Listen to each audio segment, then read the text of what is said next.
Bonjour et bienvenue dans l'art de briller. Je suis Lucille Ortola, coach pour entrepreneurs passionnés. Dans ce podcast, je vous partage des conseils business afin de vous aider à vivre sereinement de votre entreprise. Je vous partage également mon parcours d'entrepreneur afin de vous inspirer et vous aider à accélérer votre croissance. Dans cet épisode, je vais reprendre un petit peu ma série sur comment contrer les freins à l'achat en tant que avec différents métiers. Et aujourd'hui, on va s'intéresser aux graphistes. C'est une proposition de métier qui m'a été suggérée sur Instagram et que je trouve hyper intéressante parce que en tant que prestataire de services et les graphistes, ils ont souvent des tarifs qui sont assez élevés entre guillemets, mais c'est des prestations haut de gamme, c'est pas des petites prestats. Du coup, c'est vrai qu'on a beaucoup de freins. Forcément, quand on achète, on se pose beaucoup de questions avant d'acheter. Est-ce que ça va vraiment nous servir? Pourquoi est-ce que c'est si cher, etc. Donc, voilà un des premiers freins que vous pouvez recevoir de la part de vos prospects. Les gens peuvent se demander, pourquoi est-ce qu'on devrait payer si cher pour ça, entre guillemets, sous-entendu, un dessin. Donc, tout votre travail à vous, en tant que graphiste, c'est d'expliquer que non, tu es client, tu ne payes pas pour un dessin, mais pour ce que ça va t'apporter en tant qu'entrepreneur. Et c'est que je vois énormément de graphistes communiquer avec un beau portfolio, ne serait-ce que sur Instagram. Ils vont montrer les logos qu'ils font, les identités visuelles, les couleurs, les templates qu'ils peuvent créer, les e-books, les designs de sites, j'en sais rien. Mais ils n'expliquent pas souvent en quoi ça va aider leurs clients en termes de visibilité, en termes d'argent, en termes de clients ou de communication. Et donc, par exemple, vous pouvez aussi expliquer, au-delà de l'histoire, du processus, je vois souvent ces histoires-là de, ce qui est très bien d'ailleurs, j'ai aidé ma cliente, elle m'a contactée parce qu'elle voulait une image plus professionnelle, donc on a travaillé sur des jolies couleurs par rapport à ce qu'elle fait, et c'était trop bien, et c'est trop beau, et tu vois le résultat, tu dis, waouh, mais c'est magnifique, je veux ça. Et ajouter aussi, voilà, 1 mois après, 6 mois après, 1 an après, ma cliente, elle a gagné 200 abonnés, en 1 mois, après avoir adopté mon logo. En termes d'argent, son chiffre d'affaires, il a augmenté de 20% depuis qu'elle a mis en place sa nouvelle identité visuelle. En termes de clients, elle a trouvé 3 nouveaux clients en 3 mois, en 15 jours, suite à la mise en place de l'identité que je lui ai créée. Et aussi de communication. J'ai eu juste des compliments, les gens m'ont dit que ça faisait plus professionnel, ils m'ont fait confiance, etc. Qu'est-ce que concrètement ça leur a apporté dans leur business?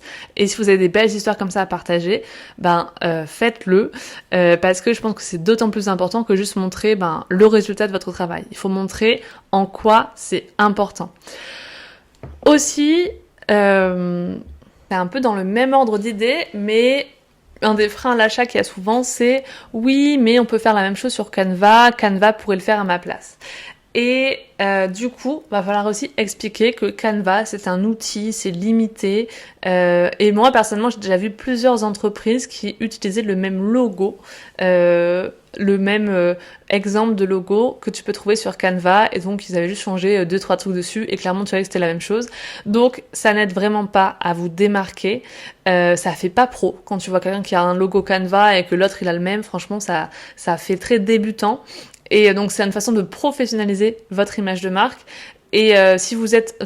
tout le monde a envie de se démarquer. Tout le monde a envie d'être unique. Donc, vraiment mettre l'accent là-dessus, de se dire que grâce à ça, vous allez vous démarquer, être unique, etc. Et du coup, parler du fait qu'un graphiste, il est présent pour aligner votre design de marque à votre personnalité, à ce qui vous démarque. Et du coup, en faire une véritable peut-être expérience d'introspection, un travail collaboratif.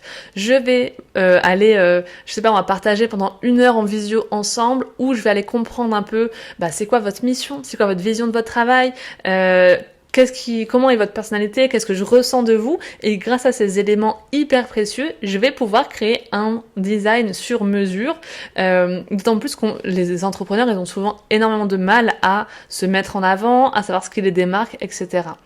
Et donc ça, je pense que axer là-dessus, ça peut être hyper intéressant. Et aussi, une façon de se démarquer de la concurrence, etc. Ça peut être vraiment des bons arguments une façon de prendre sa place, de aussi prendre confiance en son image d'entrepreneur. Maintenant, on parle beaucoup d'empowerment des entrepreneurs, de prendre plus de leadership, de prendre plus de place. C'est une belle façon aussi de vendre votre travail de graphiste, je trouve. En règle générale, par contre, je fais une petite parenthèse là-dessus.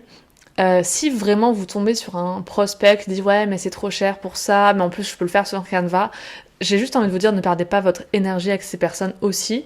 Moi ça m'est beaucoup arrivé avec le SEO. En vrai, si ton client en SEO il comprend pas quel est l'intérêt d'arriver premier sur Google ou de faire des articles de blog, si il se dit ouais mais attends, ChatGPT il peut faire exactement ton travail, je vois pas pourquoi je paierais si cher pour ça ou quoi, franchement moi je perds pas de temps avec ces gens-là. Il faut toujours privilégier des prospects qui sont éduqués. Si vous perdez votre temps à éduquer les prospects, franchement, quelle perte d'énergie pour rien. Je pense que vraiment, vous perdez votre temps et vous méritez des clients qui sont éveillés et qui sont respectueux de la valeur de votre travail. Voilà, vraiment, ce genre de frein à l'achat-là, en vérité, ne vous attardez pas tant dessus. Faites peut-être un post Instagram dessus pour éviter pour en parler, et ne plus avoir à le faire. Mais voilà quoi, c'est lourd, hein. Et ensuite, ça peut être aussi, c'est vrai qu'en tant que graphiste, voilà, moi j'ai envie de faire mon logo. Je sais pas forcément avec quoi je dois arriver avec mon graphiste. Est-ce que j'ai besoin d'avoir des idées précises sur les couleurs que je veux, sur les images que je veux? Est-ce que j'ai besoin de faire un travail en amont un petit peu pour le processus? Et donc ça, je pense que c'est hyper important pour vous de clarifier le processus client et les étapes par lesquelles il va devoir passer, de quoi vous avez besoin vous pour démarrer la collaboration.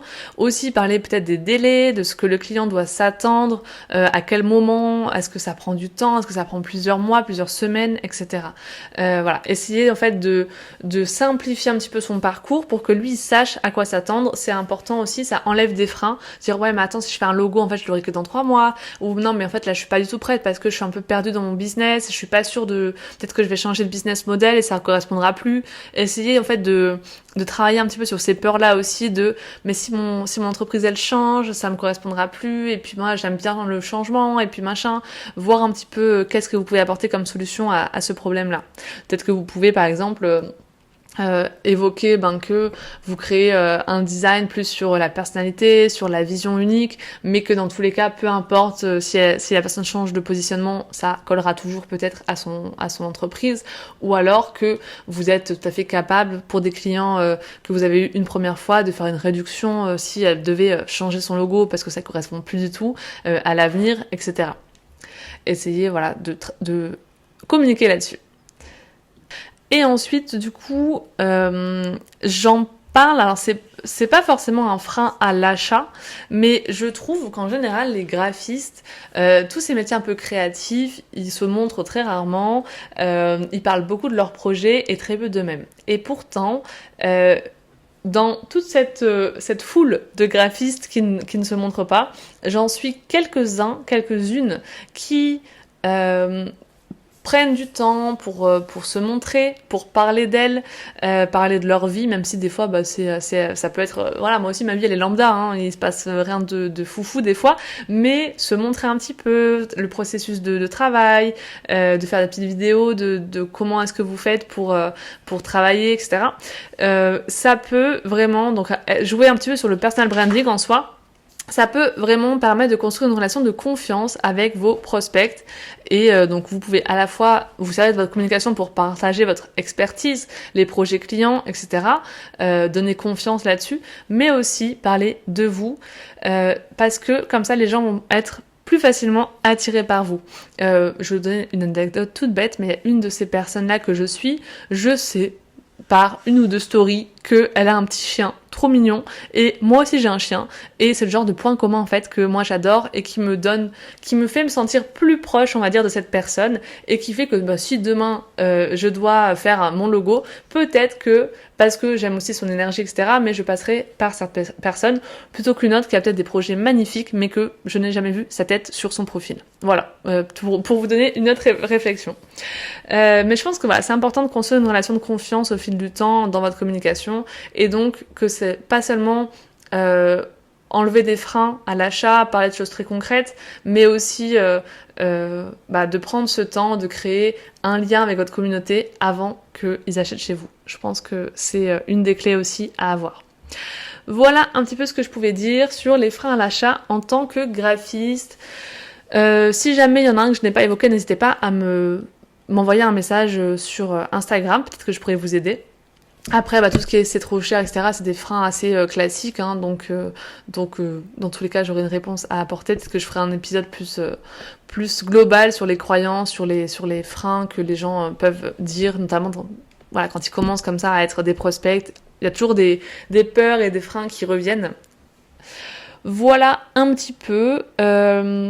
On se retrouve bientôt pour un prochain épisode. En attendant, si l'art de briller vous a plu, n'hésitez pas à mettre une note 5 étoiles, le maximum d'étoiles sur votre plateforme d'écoute. Et on se retrouve bientôt. À bientôt.